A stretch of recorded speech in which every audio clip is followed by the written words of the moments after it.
self-care in the age of the internet. Thank you. So to get started, I'm going to introduce you to our panelists here. So who wants to start? Like, just tell me a little first who you are and what you do. Yeah.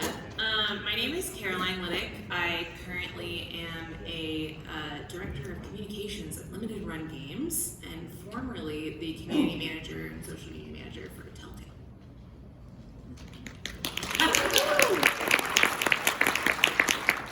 Hello, I'm Caitlin Sales. I'm community manager and basically studio support and operations for Supergiant Games.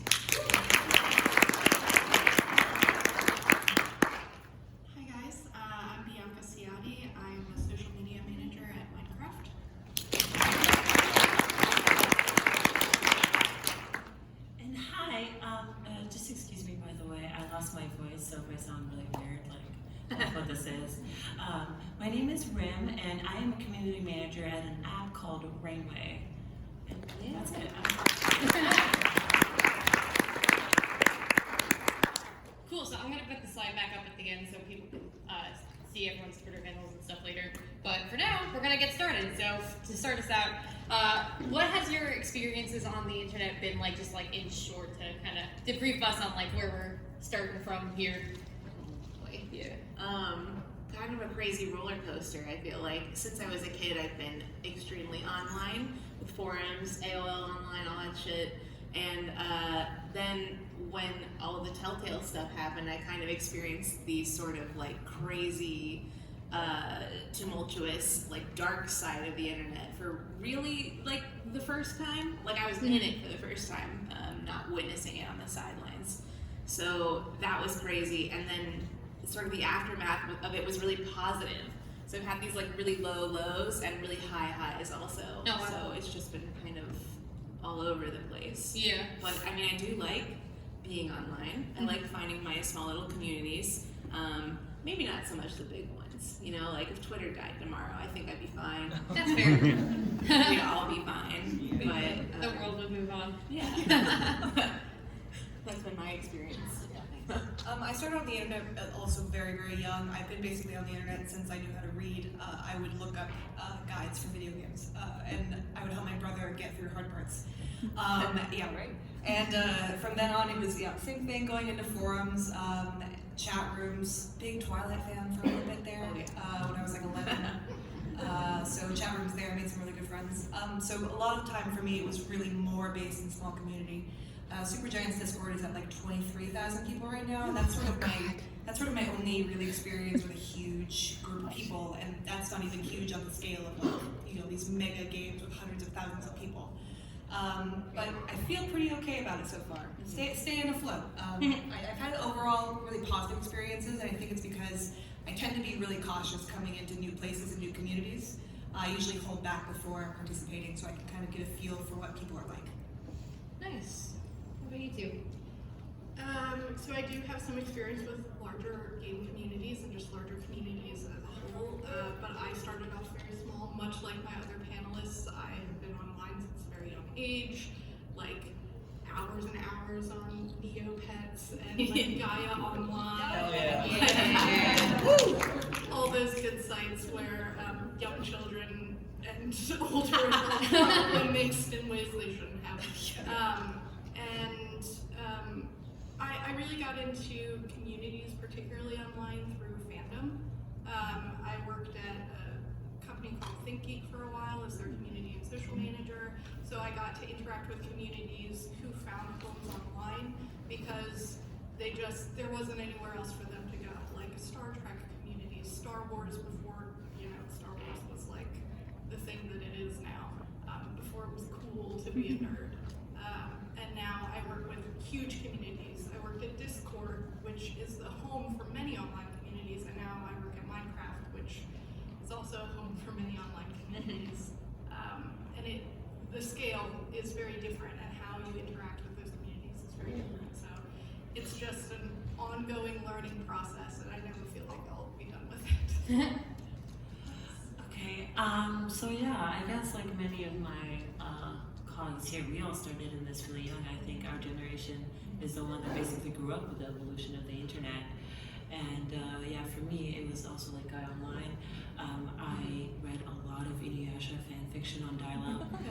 like, way too much. Like I had, like my mom would like want me to. She would want to use the phone, so I'd have to load my chapters into my. Oh my god. I mean, I'm repping that love today. But yeah, so yeah, it started very young age, and then I actually became a part of a big community on Guy Online too. That was my home for many, many years. And I loved it there. Honestly, the online world is super fascinating because I met some of the most wonderful people that I have in my life right now because of the internet, and friends that I have still to today. I met my husband online, like. Oh, I didn't know that. Yeah, I met him on Cupid, not an ad. Yes, but you know, like it's crazy how the internet can really bring people together and help you find some really wonderful people that provide you with these new experiences. And yeah, with the Rainway, we're still pretty small, especially in comparison to these wonderful giant companies. But the community that I try to build there is a place that, you know, people are accepted, people are loved, and it's open. I make them realize that I am a human being, and that, you know, what they do, you know, if it's harmful or hurts me, and that kind of helps kind of tone it down a little bit too. So yeah. Awesome. Thank you. Cool. So now we've talked about that. Let's start with the internet's good sometimes. So, like, how is? We've already kind of touched upon this in the last question, but sort of like, what have you found like has been the most positive influence to you as a result of the internet? I think, gosh, it's difficult to say one thing and say it succinctly. When I was in high school, I was on a forum for an English boy band called McFly. Let's not really talk about that particularly, but I did meet like some of my best friends, and since that was kind of around the time that like social media was starting, we were really like each other's first follows on Twitter and Instagram and friends on Facebook and stuff like that. And so I've been friends with these people like for longer than I've been friends with most of my like IRL friends. Aww. And you know, I've dropped off with various high school and college friends, but I still keep in touch with them because it's just what we're used to. Yeah. Like when you become friends with somebody online, you have that easy sort of back and forth that like you don't need to mess with. And so that's been really nice. Touching sort of on the Telltale side of stuff, and particularly for game dev, if any of you are interested in that, which I'm assuming you are since you're here. It was really nice when sort of people banded together around a quote unquote like trauma or tragedy in the industry, and people don't just do that in closures, they also do that like if you have expressed interest in a studio and you've made sort of like a networking relationship or a friendship or something, like people want to boost you up. Mostly that's through the internet. I mean, all of the jobs that I've ever gotten have basically been like a DM or a message of like, hey, you should apply for this job. Like, hey, check this out. Awesome. So particularly for our line of work, that's like key. Don't be like too aggressive or weird. You guys know that. But that's been really nice too. Yeah. Cool. This is gonna be pretty nerdy, but honestly, one of the best things about my time on the internet has been like language acquisition, and I don't mean learning multiple languages. I mean like understanding the way people talk online. Being online since a really young age, and especially now that I've gotten older and met people who weren't online from a really young age, it's sort of become very clear that there's a real line between people who are just getting into things now and their understanding of how people communicate on the internet versus people who've been doing it for 20 years, like over a decade. And I think being able to communicate and understand the way that people function on the internet has become invaluable because it makes all of those relationships and reaching out to people way easier. And I think that being able, like, it can be difficult online because it's so difficult to read tone, but having a lot of experience with that, having a lot of exposure to people who do communicate differently than myself, even just in English, that they just phrase things differently, has been invaluable. It makes me a more patient person. It makes me a more open person who's able to like work things out better. I think that's definitely why I got my job. You know, like Yeah. So I'm grateful. Thank you, internet. And the internet thanks you back. All right. What about you two? I think that the internet started off as a place where I could find my people and connect and through the internet, I made lifelong friends that I met playing weird Korean MMOs and then later way too much World of Warcraft. But nowadays, I've sort of discovered, as I've progressed in my career, that the internet is an incredible resource for continued learning, especially when you're in community or social media or even general marketing within the video game industry. There's not a lot of annotated scholarly articles about how to do things. There are some, which is great, and people should write more of them because that would make my job easier. But a lot of times, I'll find really helpful Twitter threads, or I'll see someone do something really cool that I think might be something that I might want to try with my community or my channel, and then I can reach out to them on the internet. And more often than not, they are just really excited and want to help. So now that I'm at this point in my career, the internet has become just this incredible resource that I think helps me continue to grow and get better at my job and as a person. A lot to unpack here. But yeah, I mean, as you all said, the internet is an incredible place. Like, growing up, finding role models in this industry is incredibly hard. For me, for example, I'm half Moroccan, half Lebanese woman, and those weren't the standard in video games growing up. And so, thanks to the internet, I'm able to kind of put my voice out there and be part of that representation in an industry that is still, unfortunately, sorely lacking, whether it be, other minorities. And I think the internet, because it gives me a platform to kind of advocate for that kind of thing. Not only that, but like a little bit on what Bianca touched on in terms of educational stuff, but the emotional stuff. Like, our jobs are hard, y'all.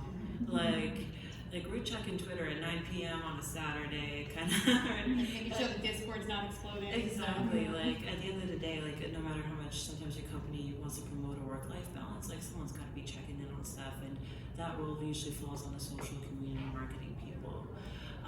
But thanks to the community in a professional sense, I've been able to meet lovely ladies like these, where we could be like, oh, like, this shitty thing happened, and they're like, oh yeah, like, this happened to me too, and this is how we do it. Like, we form our own inner community as like people on the industry side, and where we can help support and elevate each other. And honestly, without the internet, I would have never had like access to these wonderful like people right here, and so many more. Yeah, I think that's actually how I met like literally every single person on the panel. Yeah, and just having other people that you can vent to and having them understand what you're going through, it means the world. So. Also, nobody's said it yet, but memes are good. Yeah, Memes are good. I was Memes gonna are say good. memes too. Yeah, I love a good meme. God, they're good. Yeah. They are good. I mean, it's a good point.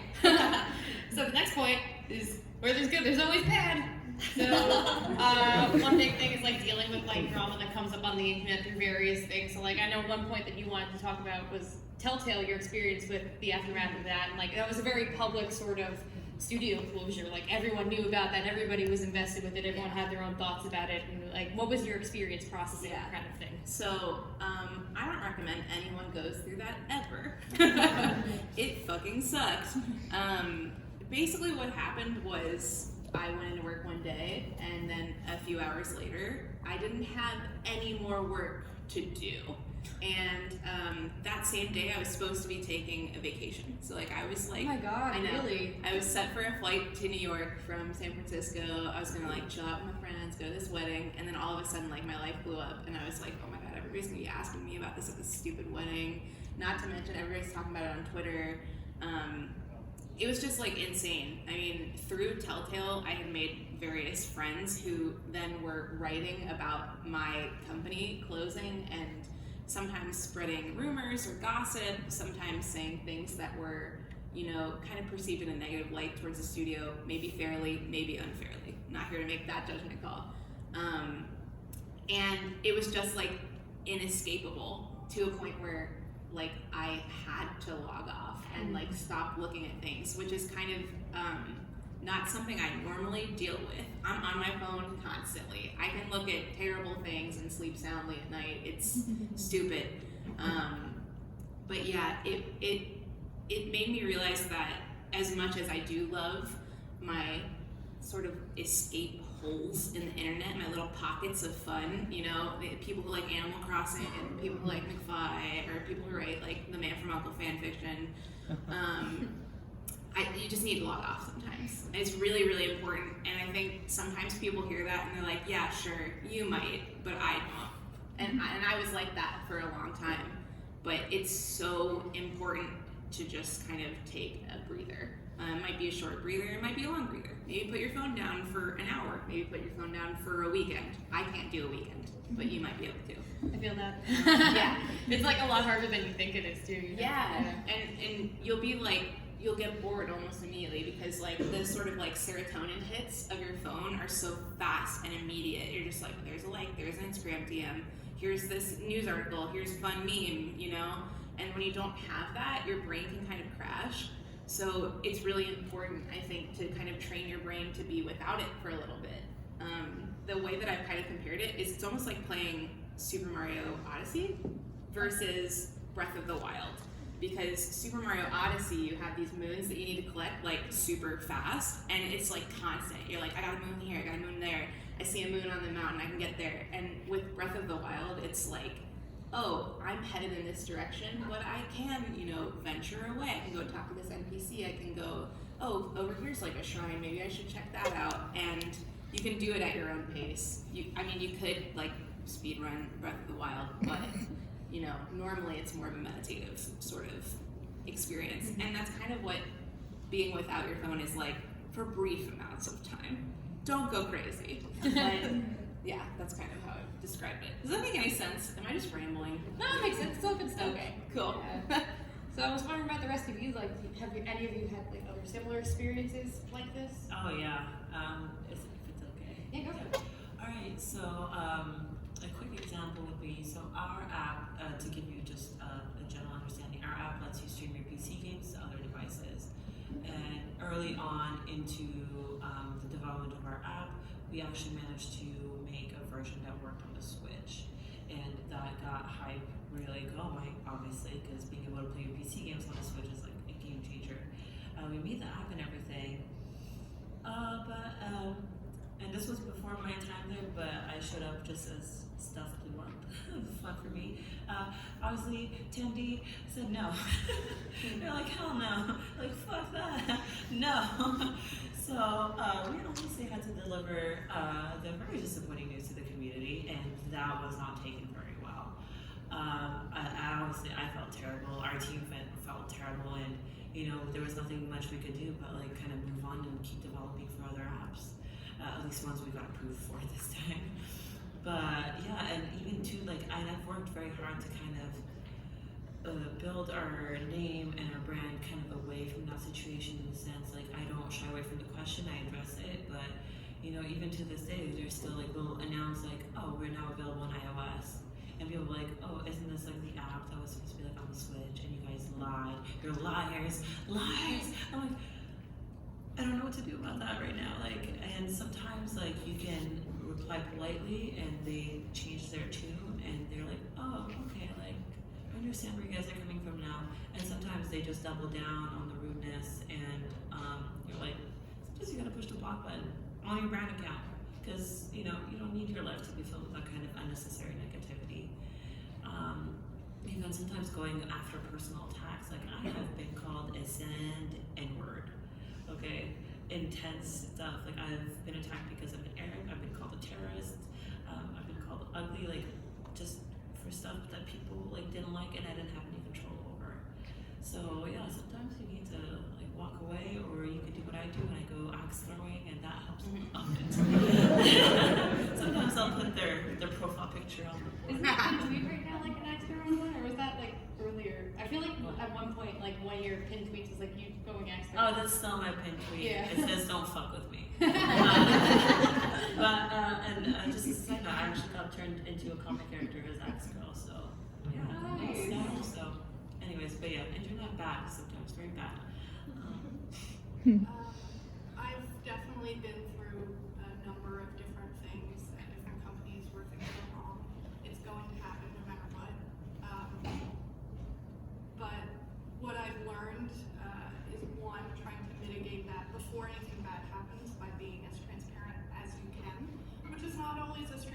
you want to be. And, you know, as an individual, maybe if you're not looking to, you know, run a company account or be a community manager, just be authentic on your channels and try to be honest with people, because then when things go wrong, you've built up trust with your followers, with your community, with other people on the internet, with your friends, that you can sort of lean on when things go wrong. And then there are always going to be things, drama, shit that happens that is just gonna feel like the world is ending, and it's because you're so deeply close. You're like, everything that you are focused on is happening online. And like Caroline said, like, step away, but also just take time before you respond. Sometimes you'll see things go wrong, especially in major companies that feel like real bad. And they are real bad sometimes. And then you'll see that it takes a few days for a response from the company.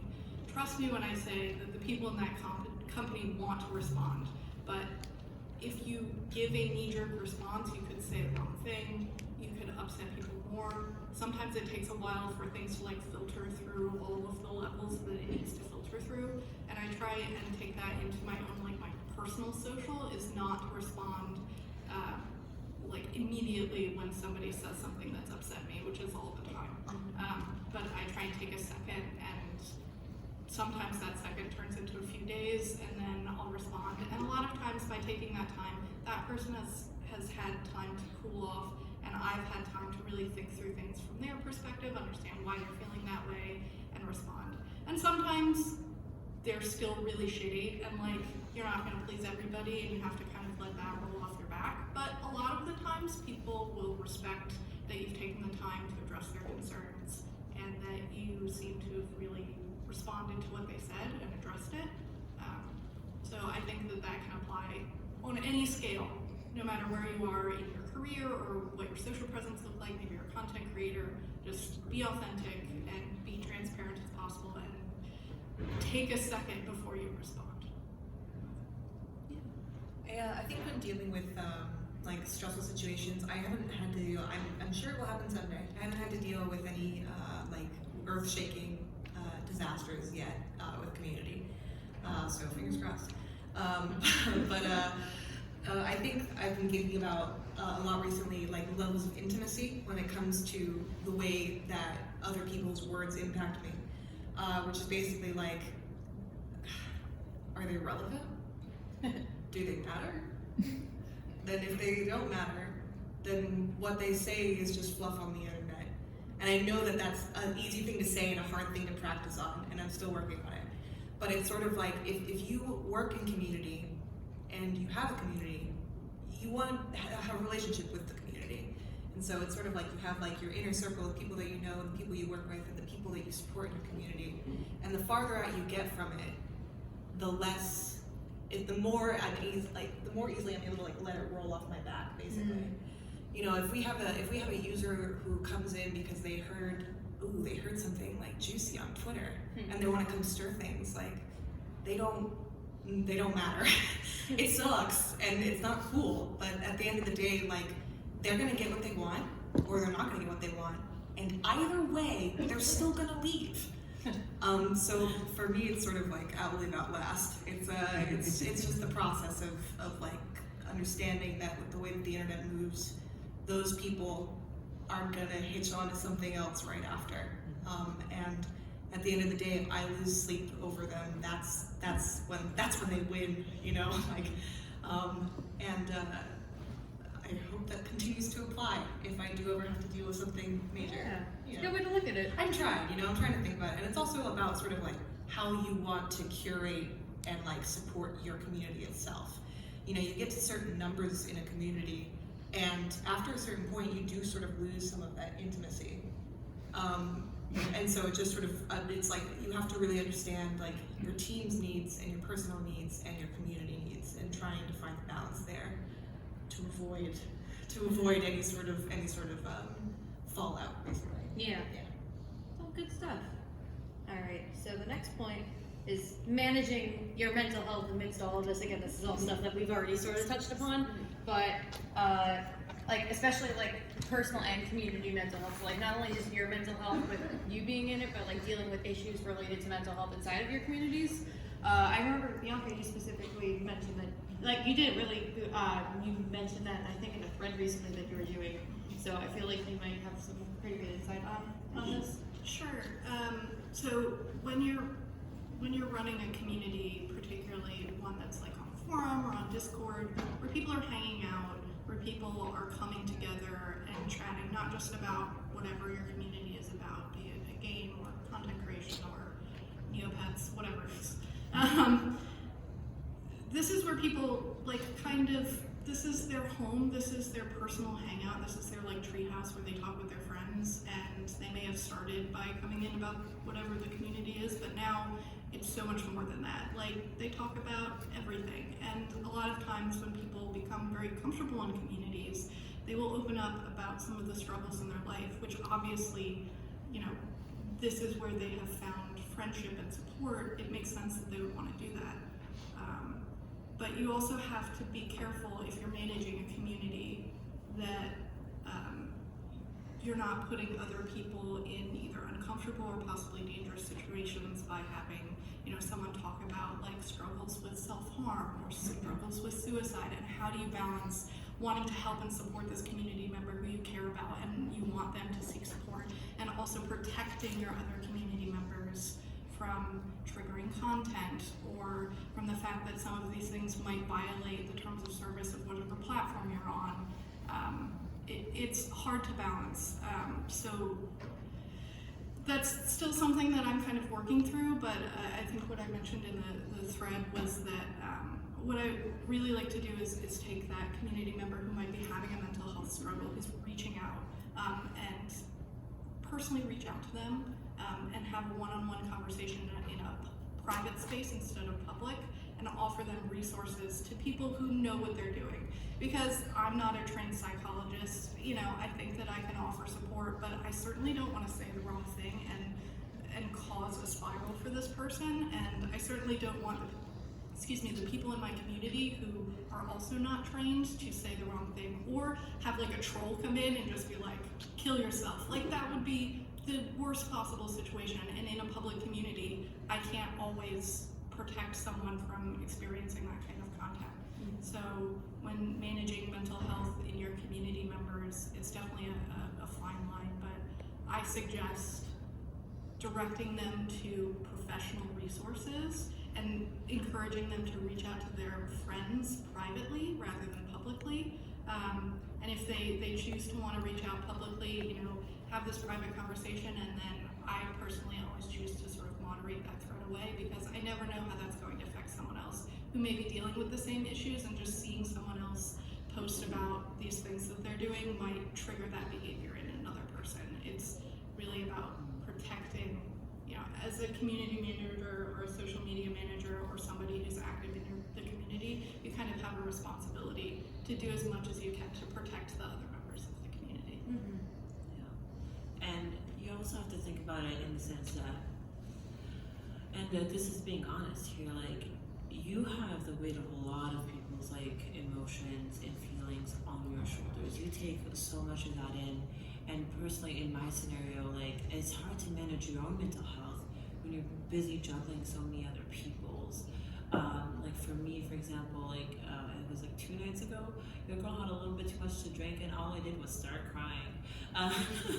Because at the end of the day, like that stuff ended up building up for months and months and months, and it's like a lot of internalizing like these little things that got you down at work or in your personal life, and you're like, I'm too busy to deal with this emotionally right now. I have to like take care of all these other people, and especially if you have other people in your life that need like your emotional needs as well, like yours kind of end up subconsciously getting to the bottom of the list, and you don't really get a chance to think about yourself sometimes.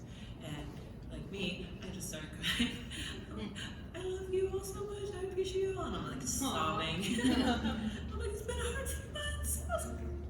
But you know, so just in case you do decide to go into this industry and you feel like you're in a little bit over your head, and you feel like you are drowning a little bit, just know that this is normal. Like I've been in this for a few years now, and I'm still struggling. So it's normal to feel kind of like, you know, it's okay to cry and it's okay to a little built up, but I should definitely start taking steps on how to address it better. But just to bring in the fact that it's okay for you to mess up too, because you're so busy worrying about everyone else.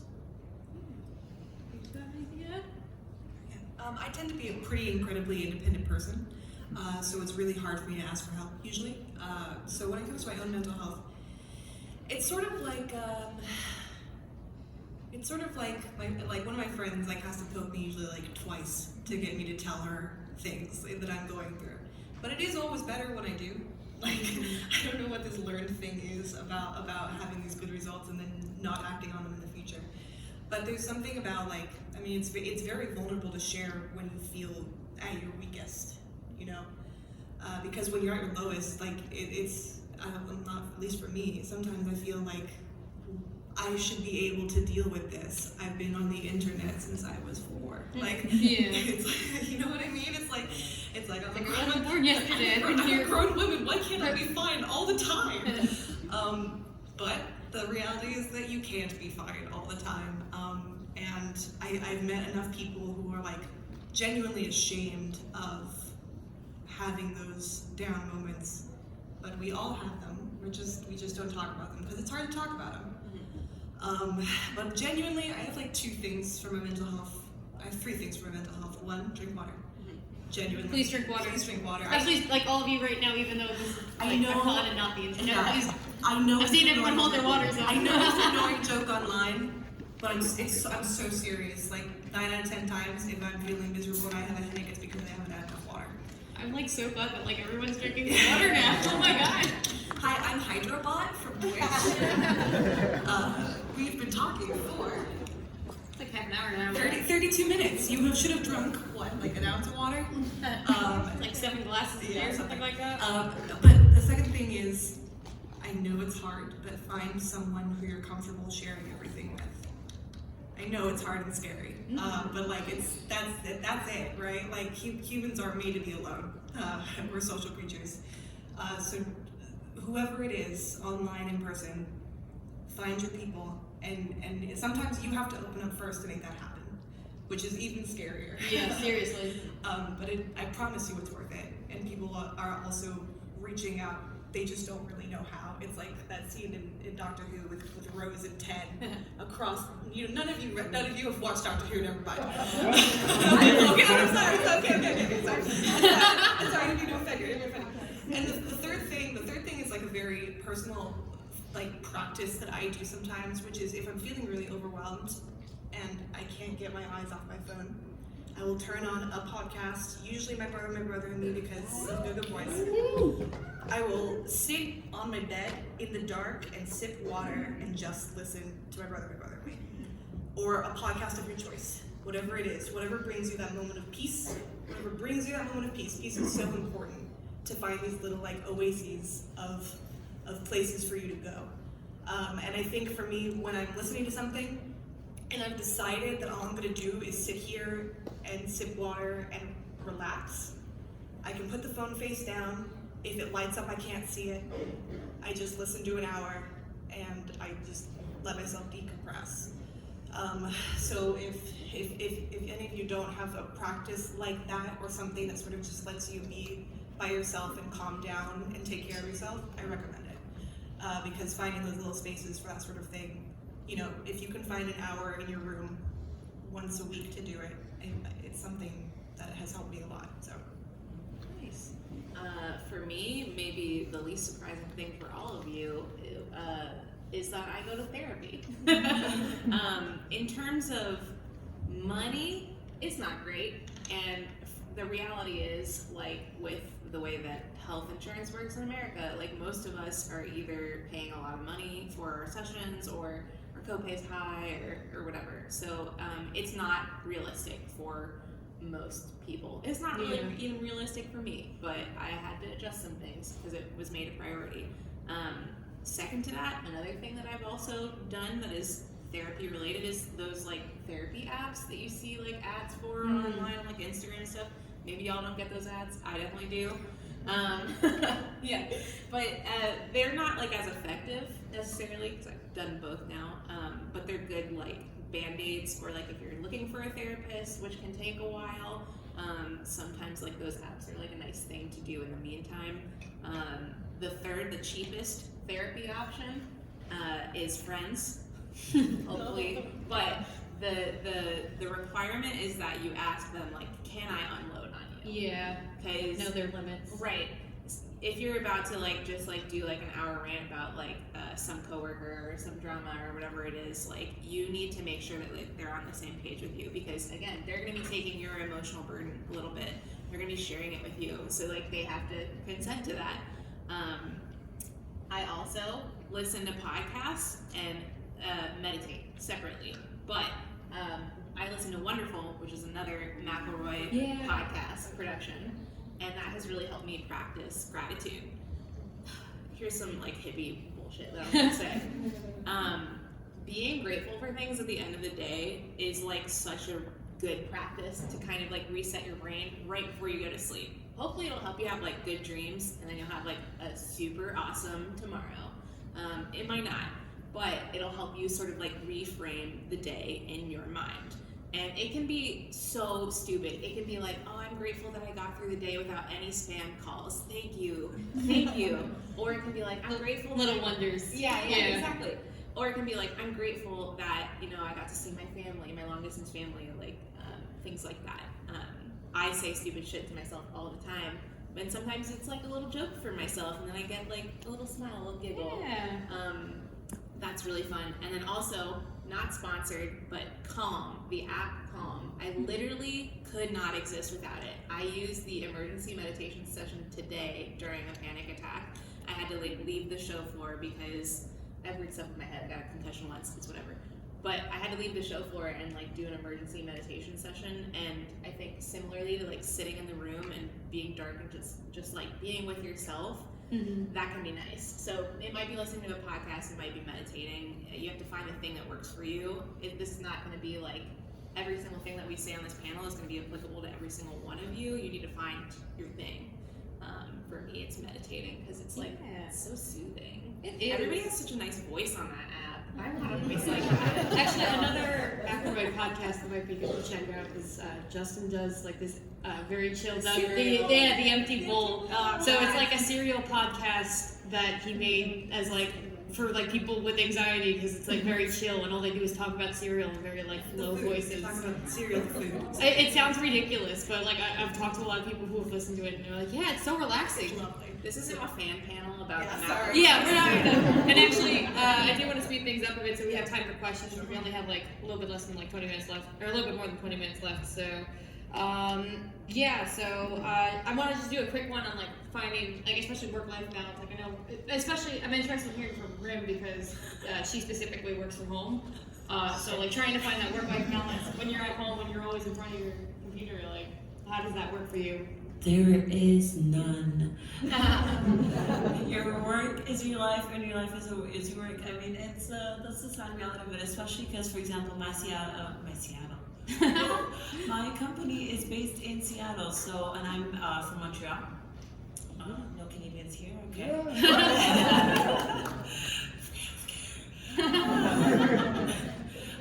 But yeah, so I'm 3 hours ahead. So by the time that they get their day started, it's around noon for me, and by the time they end, it's around 8 p.m. So it's like there's something I need from my coworkers for the most part too.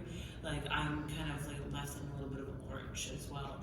Obviously, this is not applicable in every case, but yeah, working from home, it's like you're basically constantly accessible in a sense. Like yeah, it's great. You get to do the dishes while you're waiting for someone to reply to your Slack message.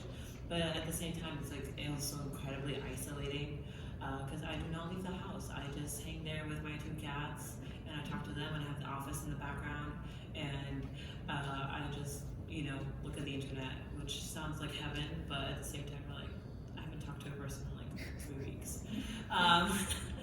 But yeah, and so yeah, at the same time, yeah, it's hard to find that balance, especially when that work is in your home and that work is so easily accessible to you. That like if you get a Slack message at 8 p.m. from a coworker, be like, hey, like I need you to do this real quick. I can be like, hey, I'm not at the office. Like, get back to me tomorrow. Cause My life is the office. my life is the office. So yeah, if you do find yourself in a position where you're working from home, like I'm working on it still, but yeah, if ways for like to get out of the house. I try to have separate browsers as well, so I have like Chrome for personal stuff and Firefox for my work stuff, and I try to keep Firefox as minimized as often as I can, so at least that way I'm not continuously checking, and at least checking when I have to. But it's like little baby steps like that. But I'm sad. My side of the story is such a downer. Like all I do is cry and work. Like It happens to the best of us, honestly. and to be fair, it's no fault of like my company itself. Like this is I personally believe like something that's kind of common across the industry itself. Like my previous job, sometimes I didn't leave the office till 4 a.m.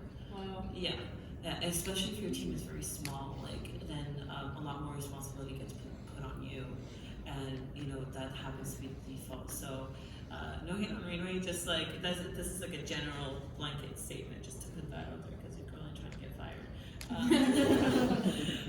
No, yeah, I definitely feel that. Like I remember when I was freelancing, like I'd just like leave the house to go like walk around the mall because I was so tired of being inside all day.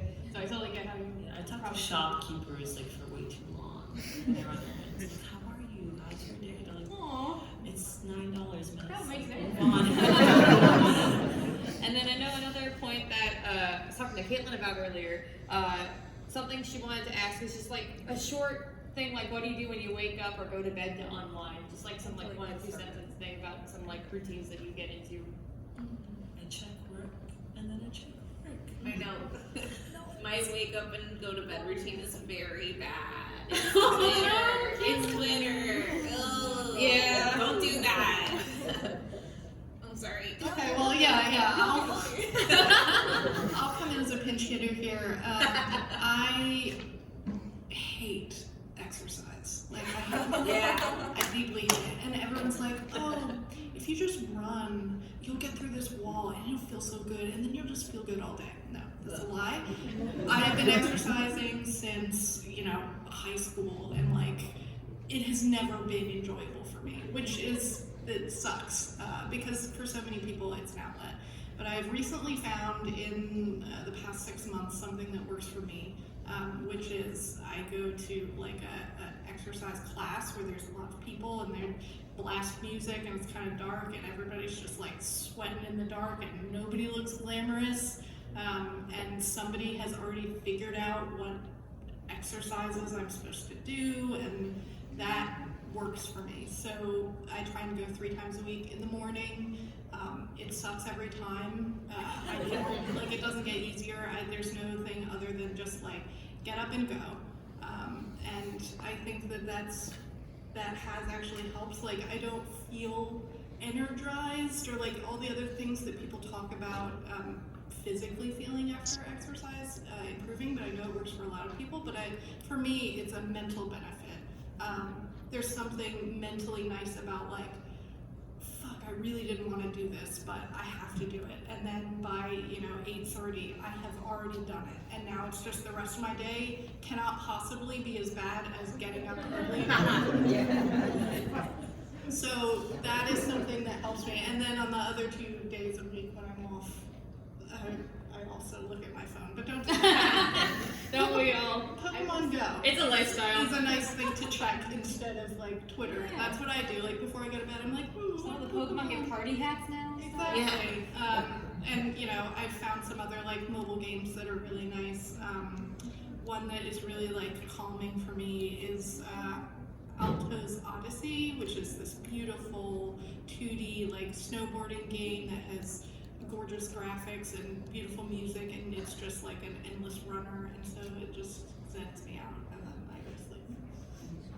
Oh, I just wanted to touch on real quick, because it's not just work. I didn't want it to seem so bleak, but for example, before I sleep, I usually like to read No Sleep on Reddit. Yeah, with scary stories put me to Perfect sleep. bedtime stories. It's like that big deal. Yeah, and then usually because I want to get rid of the thoughts in my head, I usually put in an earphone and have either The Office or Friends or Gilmore Girls like playing in my ear because I know the story a million times, and so I'll fall asleep like that. So scary stories like The Office. It's kind of like a good to sleep remedy. Yeah, you can have one quick thing. Go. So just really quick about finding a balance. This is sort of, it's not necessarily applicable without like a working team, but I think I've found success with it with friends as well. Accountability buddies don't have to just be for things that you dread doing. Accountability buddies can be for things that you find yourself falling into. So if you have a bad habit of going onto Twitter and getting into a Twitter hole and getting very upset and seeing all of the horrors happening in the world, like if you have a friend that you've talked to and if you can say, hey, help me, I'm tweeting. Like, please, for the love of God, help me, I'm tweeting. I think that if you do find that person, like talking about later, those people that you can be vulnerable with, having those people to fall back on, if you identify in yourself, like, my mood's really dropping because I'm not taking care of myself right now. If you tell someone that, they can at least help you. You can talk through it, or you guys can find something to do together. There are tons of services to watch videos online together, or you go with a real life friend and grab a coffee. It is good to get your mind off of things when you start to go into those like spirals. And if you have someone who you've already talked to about helping you with that, then they are prepared to do so. And it can be, it's the same thing as consent, like Caroline was talking about earlier. As long as you have that sort of established relationship with someone, it's invaluable. I recommend that as well. You have one too? One more thing Okay. about night routines. Again, not sponsored by Calm, the app, but they have these things called sleep soundscapes, which is essentially like ASMR, but only the background noise. And they have this one that's train tracks. It puts me asleep every time. It's great. Yeah, I sleep with like white noise now, and it's like done wonders. Yeah. Big I fan. can't sleep without it now, honestly. I know. Yeah. I almost put it on in the hotel room last night, and then I was Nice. like, I'm with 3 roommates. I can't do this. Well, then they can be relaxed too. That's true. That's Yeah. true. Okay. Trying to figure out if I want to do the next slide just because I want to have time for questions. But or just a continuation of, I guess we could do like a sentence or two on this. Like, how have you personally like created better spaces for yourself on the internet? I set boundaries. Set boundaries? Yes, absolutely. I started streaming recently, and I stream for friends, and for the most part, and people that I don't know are welcome to watch. But because it's like my space, if people come in and they're not friendly, I have the power to eject them. My house, my rules. My house, my rules. Yeah. And there's that whole phrase about how like the paradox of tolerance, which is to be tolerant, you have to be intolerant of intolerance. So if people are coming in and imposing their viewpoints upon the community or your friends or whatever, and you have the power, you are within full your right to take control of the situation and make it clear where your boundaries are. And then they can either respect them or you have the power to ban them. And it's within your right. Your house rules. Your house rules. Your house. Yeah. So if you make your house, just remember, and I know some people react like, oh, like these moderators are like way too intense. Like, no, that's what they're there for. If you're breaking the rules, then it's the breaks. You did it to yourself. So I would encourage everyone. I know that doesn't sound friendly, but I would encourage everyone to understand like where your boundaries are and where your community's boundaries are, and protect them because they deserve to be protected. I think we have time for one more point on this slide if anyone has something. I keep it simple. I follow people I like, and I meet ones I don't. Yes. That's done wonders for me too, honestly. It's like I realized a good block list actually makes my feed a lot more nice to look at. Cool, so I'm gonna skip to the next question, which is just, if you had one piece of advice for our fellow internet users, what would it be? So like one, 2 sentences max. Set boundaries. Set boundaries? Cool. Get a good night's sleep. Yes. Yeah. I don't know yet. I'm still thinking about it? Drink water. Drink water, yeah, drink water. Not gonna get it. Don't forget to check in with yourself, because at the end of the day, like, no matter how many people are around you, how many people you have in your life, how many communities you're a part of, like, you only have you. So make sure you take care of you. Says me, but Yeah, so Think about how much it matters, whether it's internet drama or just what you're investing your time in. Is it going to matter in a week? Is it going to matter in a year? Is it going to matter in 5 years? And then start to prioritize what you're doing based on that. Like, not everything has to matter in 5 years. Like, things that bring you happiness obviously are very good. But if you start to invest tons of time or emotional effort into things that aren't going to matter in a week, stop. It will make your life easier, simpler, and you won't be as stressed out. That's underrated advice. That's so good.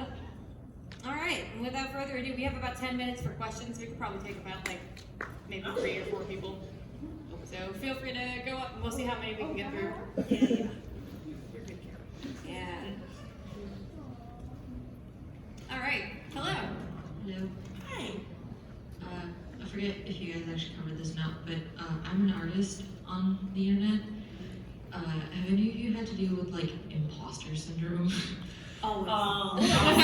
Do you have any advice like for that?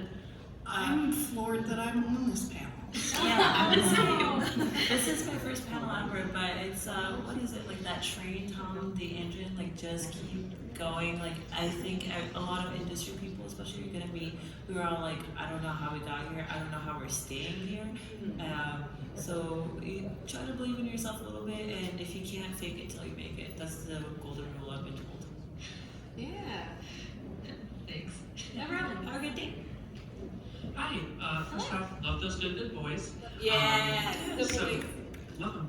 So I'm an indie developer, and so being on Twitter is essential and crucial to be able to network and find work.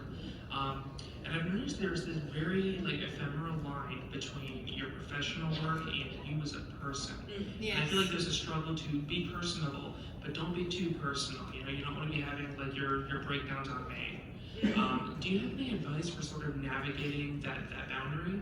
I have a personal private account that like few people have access to, especially if like your main account is like kind of like bigger too, and you don't feel comfortable being vulnerable. Like have a few select friends like join you in a private account and let that be your like screaming void. I find that helps. Okay, great, thank you. I'm sorry, I feel like I'm like. No, don't worry about it. No. Does anyone else have anything? Yeah, I would just like to advocate for just like being almost 99% of yourself on your main Twitter account.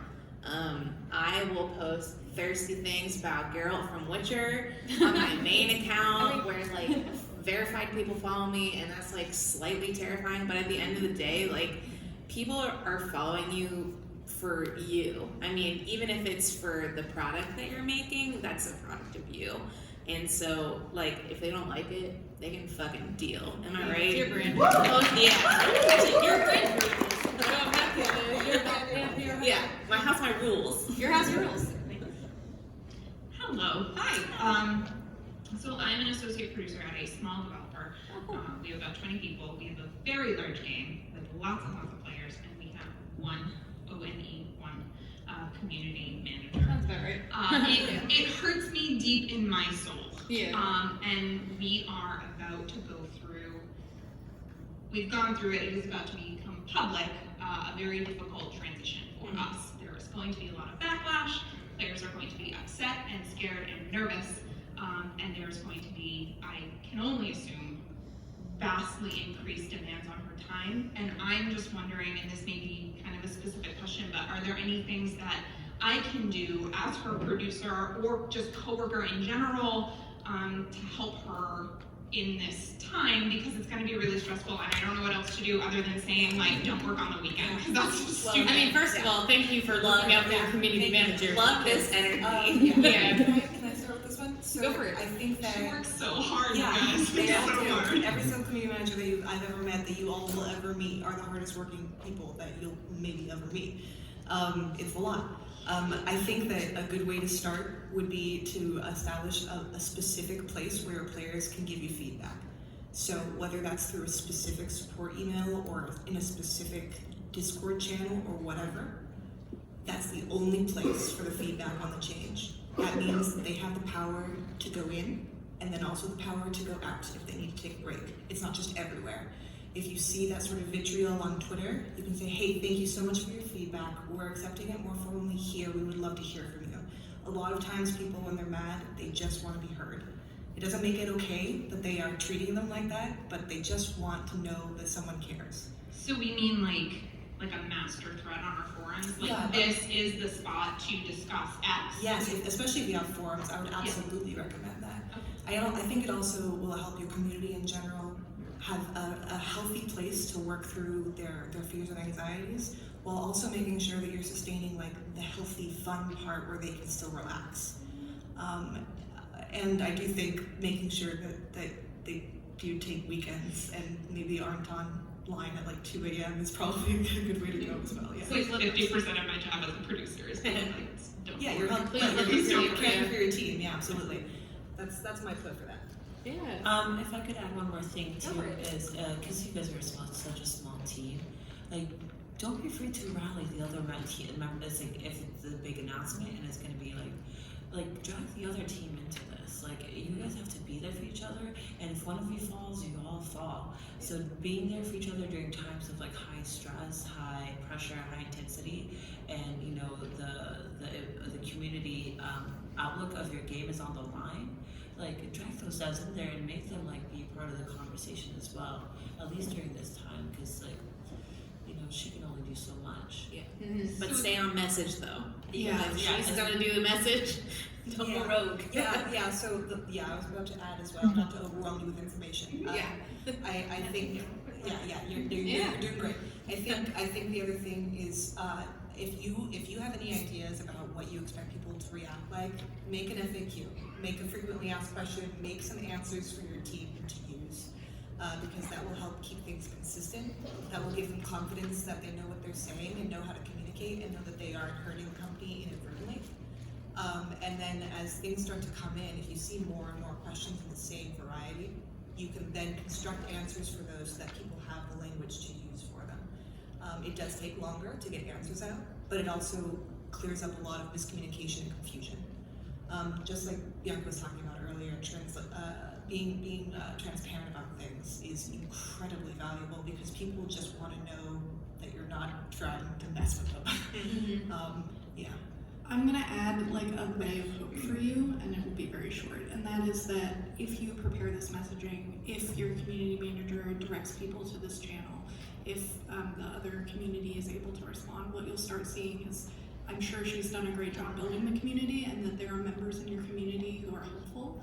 You'll start to see those community members come to your defense. They'll start answering these questions. That will help her, one, feel like, oh, these people are helping me, I love them. There will maybe be tears. I certainly have cried in those situations. But also, it does take a little bit of a load off. And like you can always, or she can always come in and you know, back up what the community is saying, but like they will start to self-moderate. And that is when you know that you've done a good job. Yeah. So I'm not overstepping my boundaries to be like, can I have a forum account to help you like reiterate this message? I don't think you'd be overstepping, and if your community manager feels like you're overstepping, that might be a different conversation. Okay, Yeah. great. Yeah. Thank you. Good luck. No problem. Good Yeah. luck.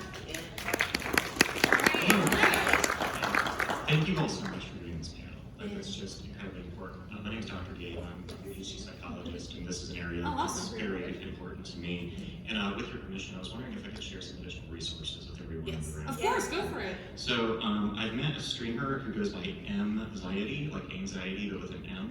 And she has pointed out that there is very affordable mental health first aid training that you can take. So if you think about like first aid responders, we don't have the training of medical doctors, but there are things that we can do. What you mentioned earlier about like, like someone's talking about self-harm, like what do I do? Mental health first training is good about telling you like what you can do and where you need to draw the line and say, I need to direct that person to professional help. So we'll definitely look at that if you're in community manager role. Also here at the conference, just to take this AFK room. So if you're feeling overwhelmed, take this. It's a great organization, lots of resources there. You can take a break.